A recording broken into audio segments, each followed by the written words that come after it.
My name is Alan Price. I worked as a miner for 40 years at different Rhondda, Caira, Coynant and Blaenau collieries.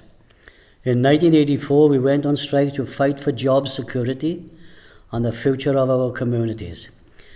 During the strike we decided to occupy the cranes at Port Talbot Steelworks.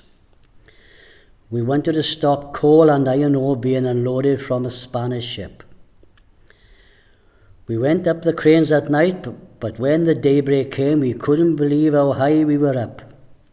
As miners, we didn't mind going down thousands of feet, but we hated climbing more than 3 feet.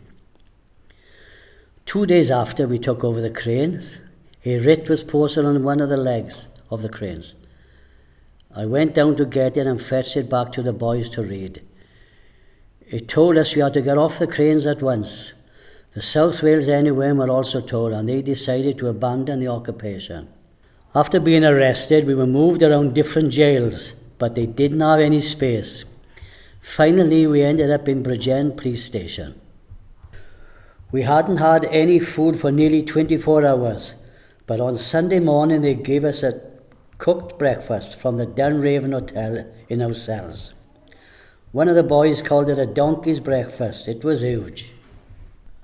I was banned from picketing or going onto any docks property, so I went to Ireland to collect funds from our supporters. They give us £7,000 for the cause.